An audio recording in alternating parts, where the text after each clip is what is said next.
Now, before you say anything regarding this, no.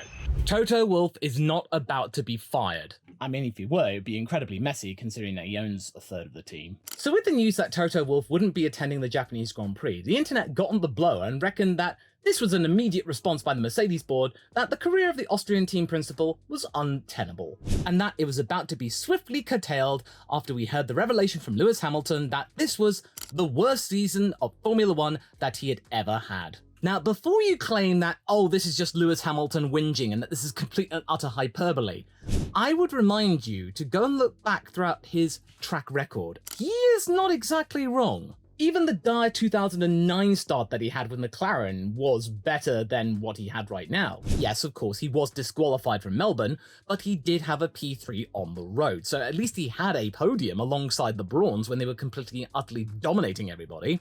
But when you look at the results that we've had so far, a 7th place, a 9th place, and the DNF. And even then, when he was on the road, it wasn't looking likely he was going to be scoring major points. This is objectively and statistically his worst Formula One start. And what all of this has proven is that the W15 currently is a very cryptic car. A car which is proven to have spikes of promise before, according to Lewis, it all disappears again. I don't know what's worse in a way. A car that is just inherently slow and then you just learn to live with, or a car that has flickers and moments that it's quite good and then suddenly it just completely goes away again and then you're left frustrated and back to square one, wondering whether it'll even come back. It's actually something similar to an old adage I like to ask people. Which do you prefer? No internet or slow internet?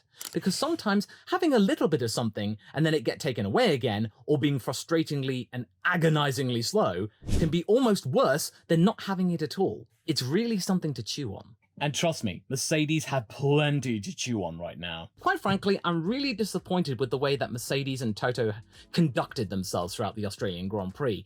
I thought they turned a corner in regarding to their attitude, because Toto claimed to have changed only 2 weeks ago, and then suddenly he changed back. Before Melbourne, Toto had claimed that he had changed his mindset and that the overall feeling at the team was that they would get through this difficult time and would be stronger for it. They were 100% sure. At the time of reading that, I thought, okay, that is really good to hear. That they are no longer trying to go down the way of saying, oh, we used to be great, why aren't we great right now?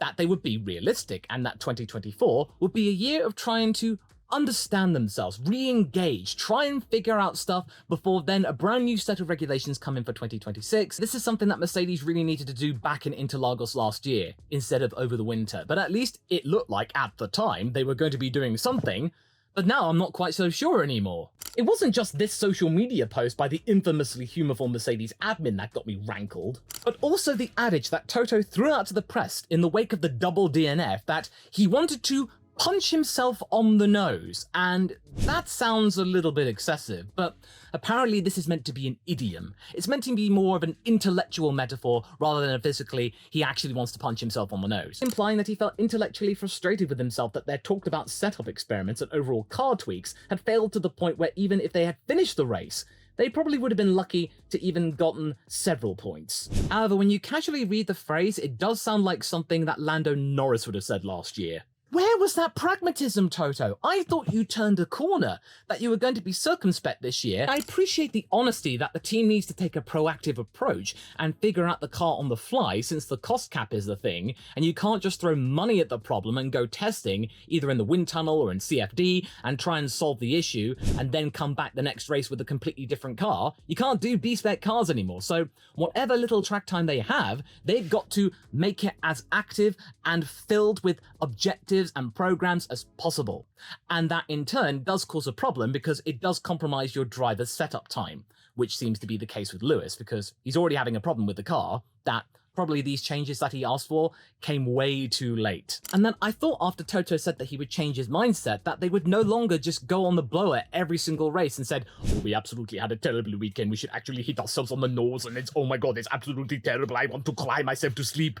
We don't need more of that because every single time you hear it, the effect just gets lessened and then slowly but surely it becomes just sad, just Come on, we get it, Mercedes. You are having a problem right now. Don't lament to the point where people just don't take you seriously anymore. The team doesn't need to hear their boss having cries of frustration because it gets them down as well. And I can understand why Toto also says it's a fair question to question his tenure as the boss, but I feel right now the likes of Mike Elliott and his team probably feel quite vindicated that the overall concept did have legs after all, because Adrian Newey's taken a look at that and gone like, I can do that. And right now, as a McLaren fan, no joke, I can fully relate to this.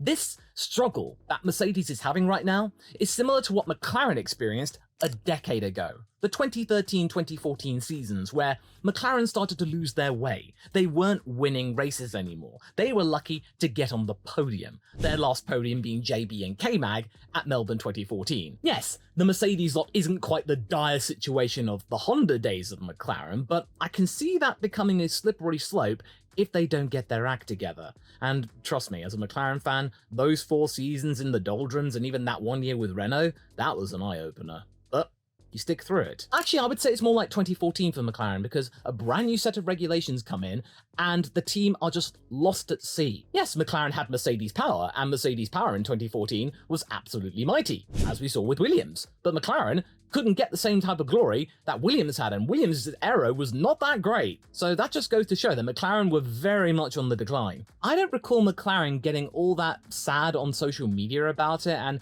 all of these really big and emotional comments and sound bites. But then again, social media wasn't that big at the time, and Formula One social media especially. In fact, it was practically non-existent. So what's going on? Well, to put it simply, Toto Wolff says that it has nothing to do with the operational side of things, nor the actual logistics. Everything there is going fine. In fact, Brackley is having a bit of an expansion right now. No. According to what he said to the likes of The Athletic, it's more to do with a physics problem. Okay, I understand that physics isn't exactly simple, so it might take a while to get your head around it. But at least that's better than what McLaren had in 2018, because I remember that by the Spanish Grand Prix, they said they weren't going to add any upgrades at all to that car, that they'd practically given up on it on just a few races.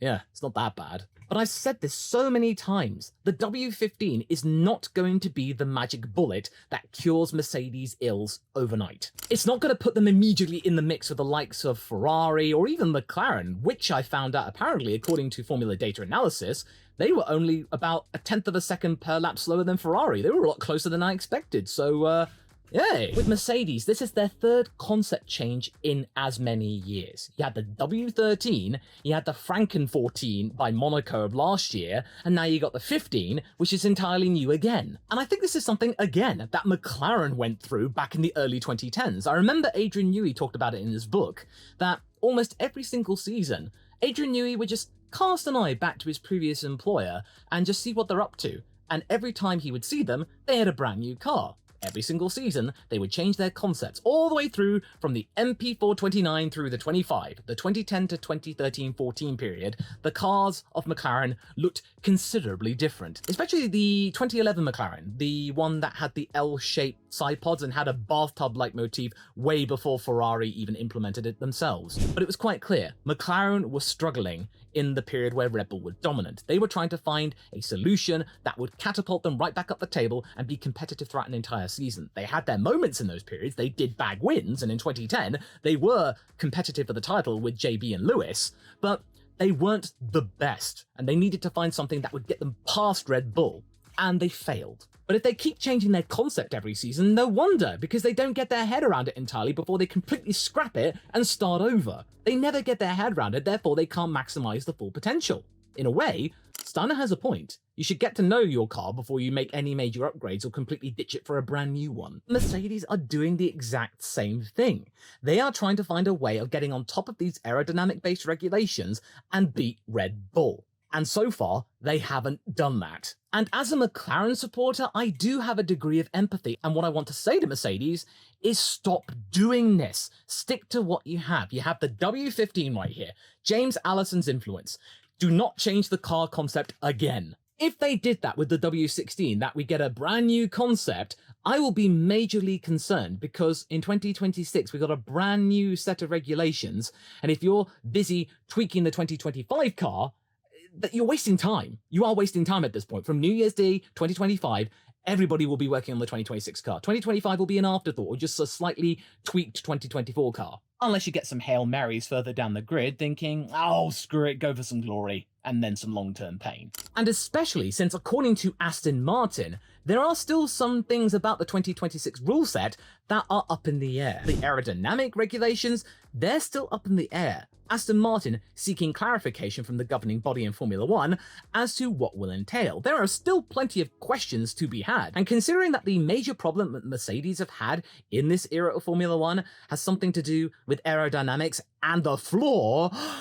Now, of course, this isn't the end of the world right now. James Allison is back in the hot seat and he's designing cars again, and his cars did bring them glory. And he's now brought back on board Simone Resta, who he used to work with at Ferrari. Yes, James did used to work for Ferrari. Work is being done to fix the problem. But sometimes you get the feeling that the boss isn't allowing himself or his team to just knuckle down and get on with the job and keep quiet. He has to be loud. He has to be vocal. He has to come up with sound bites that are heard time and time again, and they suddenly start to lose all of their meaning, and then suddenly it just becomes noise. Instead of what I would like to see is a car that's noise. You don't need that kind of thing. And Lewis Hamilton doesn't get away with this either. But of course, if you are hosting a multiple world champion, then certain expectations are, well, to be expected. But it's becoming obvious that Mercedes are not coping well with this era of Formula 1 cars and are frantically trying to play catch-up. And their star driver, quite frankly, has had enough of this. Look, I understand why Lewis Hamilton would be upset. His biological clock is ticking. He is approaching 40. So far, he is still quite fit, and Fernando Alonso has proven that age right now does not matter as much as it used to even 10, 15 years ago. He can keep going so long as he has the hunger and he has a good enough fitness regime, which clearly Lewis does. And with every single season that he goes through, where he can't hope for multiple wins, or even a single win, or even several podiums, or even a fastest lap here or there, if he wants to surpass Michael Schumacher's statistic of world titles and definitely become statistically the greatest Formula 1 driver of all time, he's got to get a wriggle on. But at the same time, there is a matter of considering the people that are working around you. Yes, you are upset and want change, and the team will do their best to help you. They are not out there to sabotage you, because what good would that do for their own job prospects? So the more times I'm hearing contrasting comments from George and then Lewis, and then seeing George is having a better time of it, despite the fact that Lewis has been putting in much more feedback with the W15, and admittedly, yes, Mercedes should have really listened to it a lot sooner, then we might not have been in this situation. The entire situation has become a complete and utter mess that Mercedes should be somewhat responsible for. This is not Lewis's fault entirely. But then again, they really should just be working together, quietly, knuckle down, get their heads down like McLaren did in 2019, and just figure out the problem instead of making big sound bites and angering the fan base. There is a morale problem going on with the team which needs to be solved immediately, and in a way it has, with Lewis leaving the team and going to Ferrari. I've said this many times that the spotlight of a very big driver such as Lewis is a bit of a double-edged sword. Yes, when times are good, the spotlight of such a big star can be dazzling and glorious and everybody's loving it. But when things go sour, in that spotlight, there is nowhere to hide. And anything seemed to be not fast enough for Lewis or not good enough for Lewis is going to bring lots and lots of criticism to the point where it gets hostile. It will leave everyone utterly dejected, completely demoralized, and many people, quite understandably, looking for the exit, making the problem for Mercedes even worse with the brain drain. Lewis isn't happy, I get that, and he shouldn't have to force himself to be happy. But the level of discontent is immense. But he is right though, this is the worst start to a season he has ever had. But he should cast his mind back to that 2009 season, where it started off horribly, but soon he rose above it. He improved, the car improved, and by the end of that season, he was winning races probably the most frequently out of anybody else bar Vettel. Kind of like what happened with McLaren last year with Lando. Apart from Verstappen, he was one of the most successful drivers out there. Lewis has given Mercedes warnings about his loyalty, and this isn't the first time he's done this. Back in 2011, he uttered the immortal words, "Loyalty has its limits," saying that McLaren should give him a car that can give him races or he's going to be heading for the door. So I get why he's deciding to move on. Loyalty has met its limits at Mercedes, and there's no point just struggling on just for the sake of it. That oh, Lewis is part of the furniture, why would he leave? I do wish him all the best. And also, maybe the brand new regulations might be a refreshing change of pace. Just wait out a couple of seasons, go to Ferrari, see how they go, see how the 2026 car develops. If you like what you see and what you feel, then it could be great. The cars are getting smaller, and therefore it might appeal to the likes of the drivers who had driven smaller cars before, most notably Lewis and Fernando. Not to mention Ferrari's momentum might be something he really has been craving, something fresh. Because it might be becoming clearer and clearer as George Russell has a better understanding of the Mercedes and Lewis doesn't, that this set of regulations might not be Lewis's cup of tea. And this is something that I read up from Anthony Davidson in his comments, and you might be thinking, really? You're listening to Anthony Davidson? Well, considering what he does, his feelings and opinions do have some weight to it. Since he is a Mercedes development driver, he would have been working much closer with Lewis than either you or I, especially since Lewis has been in the simulator more than ever and Davidson practically lives there when he's not working for Sky. And according to Davidson, every driver has their era of car where they're at their home with the most. It does make some logical sense. Lewis clearly was much more at home with the cars of the 2005 to 8 period, as well as the first part of the turbo hybrid era before ground effect came in. And then you might say the 2021 tweaks threw him off a little bit. So between 2009 and 2013, the regulations weren't something much to Lewis's liking. Of course, he did see some success and he did get some wins, but he wasn't quite at home as he was with the 2007 and 8 car and through 2014 and 2020. And to be fair, McLaren struggled through that period as well, as I mentioned earlier. All of this leading to up and down moments, and right now Mercedes is in the middle of an up and down moment. Throughout 2022 and 23, there were some good moments, there were several podiums, there was a double podium last year in Spain, but this year it's just looking all the more cryptic, and the W15 is just like, what even is this thing? Sometimes it's really good, sometimes it isn't. But this is going to take time to fix. I don't see this car really hitting its stride until Canada. It's going to take time to fully understand. All brand new concepts do. And the turbo hybrid era, driven mainly by engine power, was Mercedes' time, but the aerodynamic surge has proven to be quite the jarring experience for them, and Lewis has been in the thick of it. The relationship between driver and team, which was once harmonious, is now a complete and utter mismatch. The team that Lewis had had so much glory with is not the same anymore. And after 2 seasons of trying to make it work, Lewis has just run out of patience, and I kinda understand that. But Lewis needs to be a little bit less heavy with the verbiage, because it's just going to drag the team even further down, and maybe even less confident to try and find a solution that could solve the problem, or at least mitigate it. Or maybe he's completely not bothered, since next year he's off to Ferrari anyway, so just ride it out for the next few months. In any case, Mercedes might come back from this if they're given some room to breathe, like McLaren were throughout 2016 through 2018. They weren't in the headlines all that much when Fernando Alonso wasn't producing soundbites from the radio. They were given a chance to regroup. 2019, when Fernando left, we started to see McLaren slowly tick back up again.